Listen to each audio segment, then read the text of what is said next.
Trustee Stewart? Wait. I would like to make a comment on this, if I may, please. Does it relate to the sidewalk project? Yes. Okay. Okay. Was there a second on that motion? I second it. Okay. So, yes. So here's the discussion. So there's a second, so Yep. there is time. Okay. 3 letters have gone out in the last 11 months.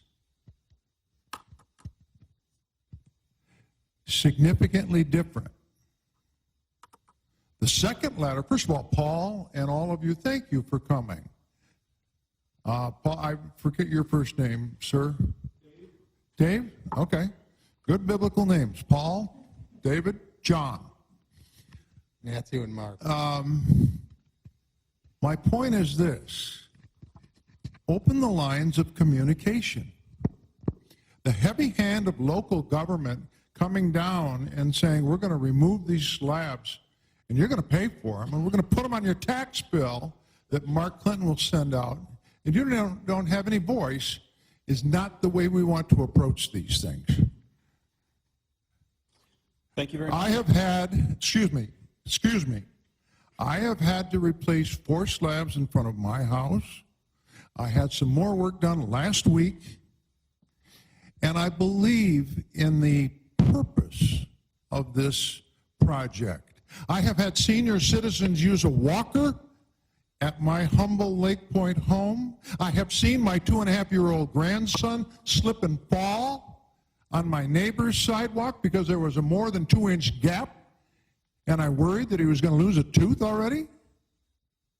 So there is goodness in wanting to do, and the quality of life and the quality of our property values. But the method in which we ask you for money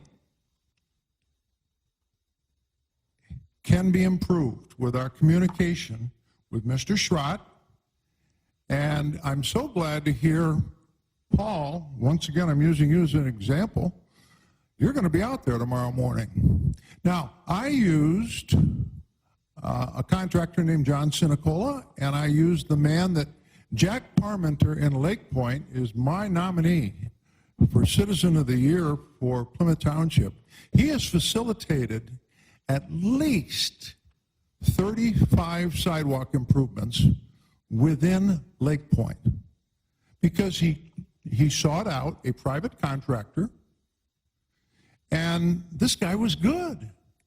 I kind of believe in the private sector, having been self-employed for over 35 years and having to ask people for money in order to live on straight commission. I've never been salaried other than 6 years when I was at the trough as a state representative. So asking you for money and putting it on your tax bill is offensive. Let's start with that. But if it's worth it and for a good cause, then we have to accept this for the common good and for the greater good of everyone here in the township. Mr. Bennett and I'm a practicing attorney. We don't want to see the slip and fall lawsuits. We want to see quality of life. I live in a subdivision, probably more than any other subdivision in Plymouth Township. There are walkers.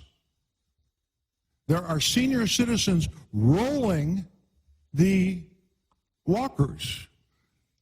Now, I haven't heard anybody say in this sidewalk discussion that our sidewalks should be ADA compliant. And they ought to be. I haven't heard anybody say we want to do a quality job, but we don't want to get charged above fair market value. We want to be dealt with reasonably. And as Jack Parmenter said to me, there's been fair notice now that 3 different letters have gone to residents in the last 10 months. Significantly different letters. And now we have the Homeowners Association here from Lake Point, represented by Beth Birmingham, saying, we really haven't heard in recent months, in the last month, we haven't heard a lot of complaints. But a year ago, there were a lot of people who were very angry, very upset at the heavy hand of local government saying, this is what you're going to do. And you have no input. You have no voice. You have no representation as to what's going to have with your personal property, your real property. So we've come full circle, and we want to do something really good that is ADA compliant and conducive to walkers, bicyclers. I'm a rollerblader at 70 years old. So that's what we would like to do. So you won't need to look at your watch anymore, Mr. Supervisor. We need to do things right from the beginning. And this was one issue as far as communication. It was fumbled. The ball was fumbled on the goal line. Okay. So let's go onward and forward. Call the vote, Mr. Clerk. Trustee Stewart. Yes.